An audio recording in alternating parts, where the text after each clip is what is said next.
it's about my ultimate objective, and it's about what I truly want. And it's, for me, it's time, it's freedom, and it's being fulfilled. I don't like being unfulfilled. I want that time, that freedom, to be able to spend focused and present time with my family. And that's what I want for my clients as well. So I keep going because I want to keep bettering that.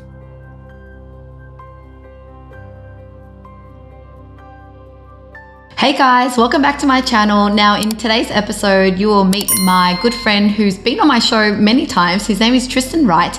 Now I wanted him to share his startup story so that you could get some inspiration from. So he started off in e-commerce and then venturing into business coaching. But along the way, he really needed to rely on the power of outsourcing to help him build a team and scale himself so that he could succeed in his business and achieve time freedom. So enjoy this episode as he shares his journey on achieving time freedom.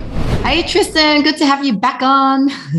Thank you very much for having me again. It's been a while since we last spoke. Yeah, and it's always good to jam on the different topics on business and how big people can grow their business. But one thing that I wanted to ask you back to the foundation is, how did you start your business so it can really inspire people to kind of avoid certain business ideas that you've tried, or even talking about your experience with outsourcing, because I know you have worked with VAs and outsourcing, and I really want to get your take on that. So yeah, Tristan, do you want to share what was your first business and what were some of the experiences that you can share? So many layered questions there. Do we want to talk about my first business or my second business? Let's start with your first original business only, because I feel like it's I started an e-commerce business thinking that's all I can do. And then it kind of then led me to outsourcing. So it's always good to kind of see, okay, before the successful one worked, what did you actually start with? Okay, so my first business was a sportswear business, and I sort of fell into it. I was riding along with a bunch of friends, and they said, "Hey, we need some uniforms," and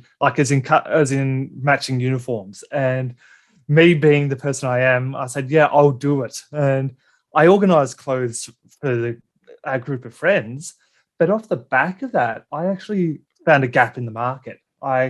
When I was organising those clothes, I realised that there wasn't any business that I was happy with that provided a good quality product, a good quality service, and the correct price point. So I thought, hey, there's a gap here. There's a need here. Why don't I go and take ownership of it? So fast forward a couple of years, I'd set up my own business, but I was doing it from the kitchen table. I was working a full-time day job as an engineer and running my sportswear business in my spare time because I'd identified a gap in the market. Mm-hmm. So that was literally how I set it up. But I knew at the time that the amount of turnover that I needed to actually be profitable and actually make money for myself, I wouldn't be able to do that just by myself. So from day one, creating the business, I set it up in mind that I would be outsourcing and having everyone else do the work rather than me. So any task within the business, I thought about it, how do I get someone else to do it and not myself? Because that was the only way that I was going to be able to go from being a full-time engineer to running my own business. And so did that business succeed? Because I know with my first e-commerce business, I kind of got rid of it, sold it, because I realized quickly that I was after a time freedom business. And the e-commerce business that I had stock in my bare bedroom. I had to go and deliver it in the post office. And I was quickly to realize, yes, it's an e-commerce online, but I'm still working physically there. So I got rid of it because it wasn't fitting with the lifestyle that I wanted. Was that something similar to you? So I've got memories of when I was at friends' birthday parties this was in my 20s, and I was on my phone in the evening after dinner having a couple of drinks working. So I was out at parties working because at the time I hadn't taught myself how to remove myself from the business. So in the first few years, I definitely didn't have time and freedom. And that's not necessarily because of the business model, it's because I didn't know how to extract myself from the business. So then what you're saying is that if I loved that business, I could have eventually have the stock in some warehouse and have other people delivering, obviously, and not me being there. It's just that I only got to the point where I was still at home with the stock and didn't get to the point where it was making money yet. Hence, I just threw away the whole business business model, right? Potentially. So it might have been that you hadn't pulled the correct lever yet, or it might have been that the actual product that you were selling, there wasn't enough, the market cap wasn't big enough. So you weren't able to get enough volume through to make enough profit to be able to take it to that next level to remove yourself from the business. Yeah. But nowadays, when it comes to e-commerce, people even do drop shipping, for example, because then that's easier. You're not physically passing on stock anywhere, right? So that's another one. So what happened with that business? Did it go well? And how did it lead you to the next business? It went super well and it went super bad. So there was highs and there was lows. I turned it into a 7-figure business. I was working full time in it. And then I got myself out of the business as well. But this was the period when I was at the peak of the business. My wife came to me and said, "See you later. We're getting a divorce." So I hadn't removed myself from the business at that stage yet. So it was still reliant on me. And that's when the business tumbled and I ended up being 200 odd grand in debt. So yeah, I'd had highs in the business and I'd had lows.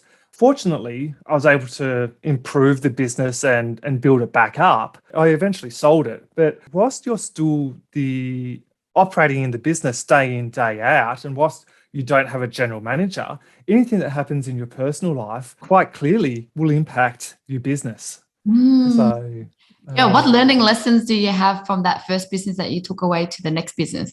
Is build redundancies. So work out how to cover yourself, work out how other people can do what you do, and how you make sure that you have everything documented so things can run smoothly. So standard operating procedures is paramount because, yes, we want to grow our business and scale our business, but we also need to be sustainable. So we need to pressure test it and work out if someone is removed from the business for a week or a month, what happens? If this other person is removed, what happens? Being able to be consistent and continue to grow is paramount. So just because you're good at what you do, don't assume that you'll be good at it tomorrow because you may be out of the business for a month. Yeah, exactly. And this is when you're saying personal situations happen and you just can't have that predictable life like you normally do. And how does your business survive? So then what happened and what did you do with your second business? I sold that business. I'd rebuilt and sold it. And my second business is the one I've got now, the business coaching consulting one. So, and I took time out from my previous business because I didn't know what I wanted to do next. I was like, hey, I've got this money now. I don't need to work right now. Let's make sure that my next step is the right step. And whilst I was in Croatia with Erin, my new partner, we were talking, having a glass of wine and thinking, what am I good at? What do I enjoy doing? What's going to allow me to be fulfilled? And it ended up being business coaching. I'm good at business and I'm good at communicating and talking to people and I love helping others. So we thought, why don't we go and set up a business coaching company? So quite literally now I help other business owners and ensure that they don't fall off the mountain, that they continue on a safe journey to grow their business and to make sure that they've got time and freedom. So with business coaching, what are the different services that you offer and how does a model work? Quite simply, my unique value proposition is to better your business so that you may better your life. Because at the end of the day, what we do in our life, whether it's going running or whether it's spending time with our family or friends or playing computer games, that is the most important thing. My service or my model is slightly different to a traditional one because I focus on what is your ultimate objective? What do you want to get to? What does an ideal scenario look like? And then we reverse engineer, how do we get there in the simplest possible way? And then it's one-on-one coaching or is it group? Because if someone's listening and go, one day I want to be a coach, maybe it'll give them some inspiration on what that model might look like. Yeah, so there's different ways. I actually run both one-on-one and group coaching. Different people get different value from each, but the content and the learning experience is relatively similar, except that the group coaching, you're learning from multiple people as opposed to one person. So, and basically it's identifying, once we've got your strategy, what is the next right thing that you need to focus on in your business, whether it's getting more staff or increasing the top of your lead funnel or your conversion or your finances. We work out what that next right thing is and improve that, fix it up, and then move on to the next thing. Okay, now let's talk about your experience with outsourcing, because I know when we first chatted, you're like, done it before, built. I think you've hired people in physically in the Philippines, etc. So share with us. I've spent so much time. I've I've probably hired dozens, if not hundreds of people in the Philippines, both for me and for my clients, previous business and my current business. But the very first incarnation of Evolve to Grow, I was playing around setting it up as an outsourcing business. And this was before we were in Croatia. And I was helping set people up with staff over in the Philippines. Whilst I was in Croatia, I actually realized that people needed that. The way I was going about it with outsourcing was that it was a band-aid fix. It wasn't actually treating the source of the issue. So that's when I pivoted my model from outsourcing to business coaching. And now what I do is I do the business coaching, and when people are ready, I guide them on the outsourcing journey.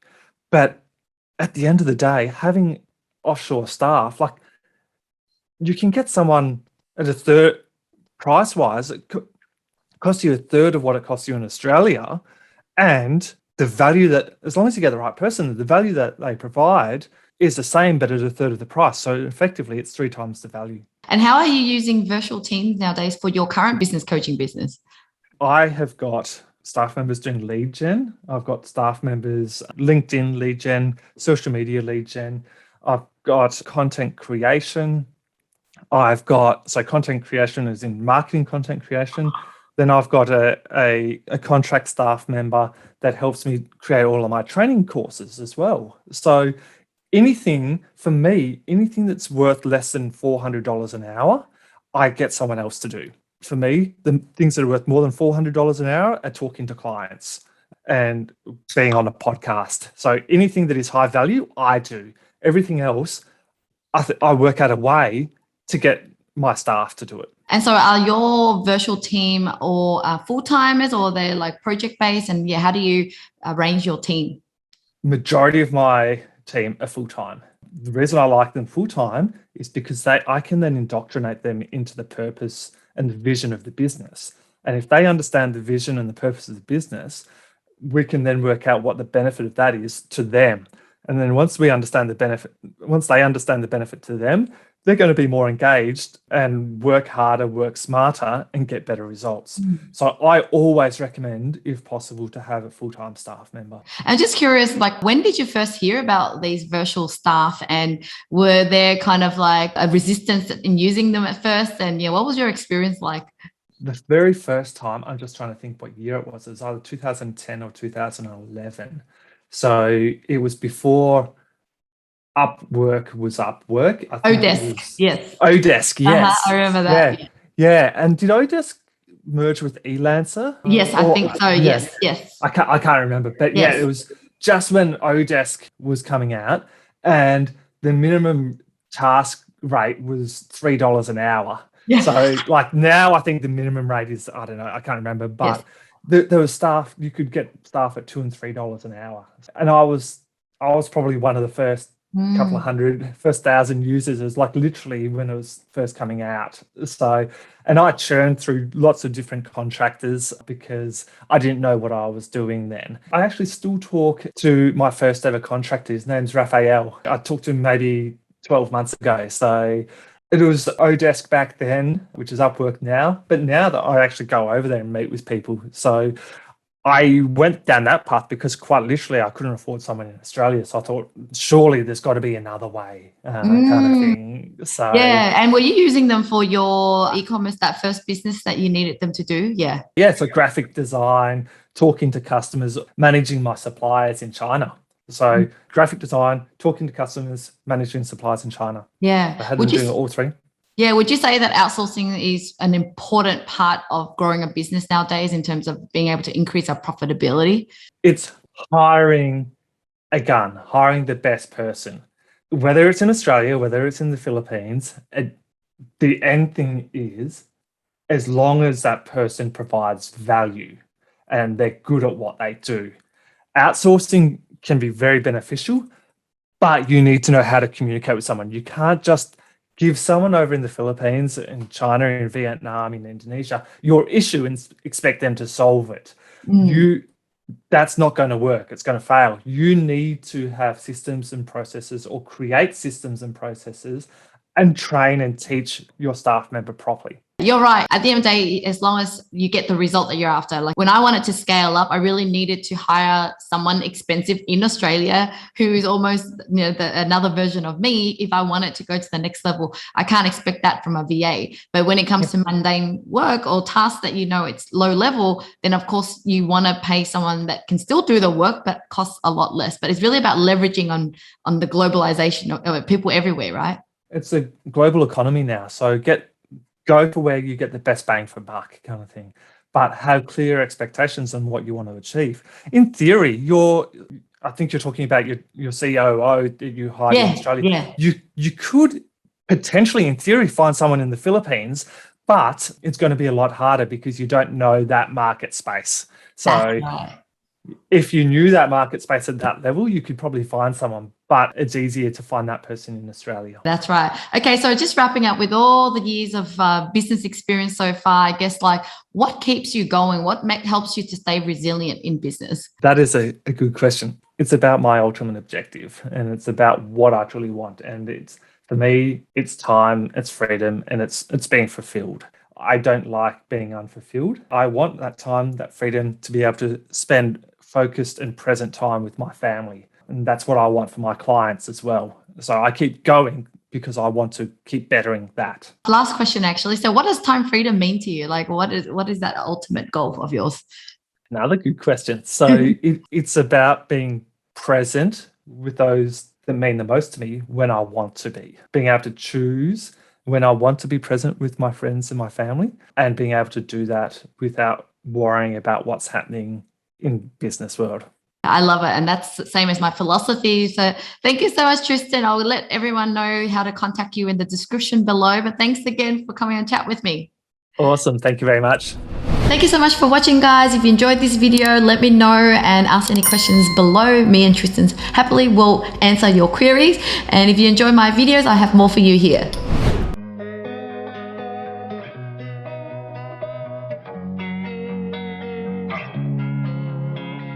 Losing time, I'm fading fast. I just wanna make it last. Try to let go of the past. I close my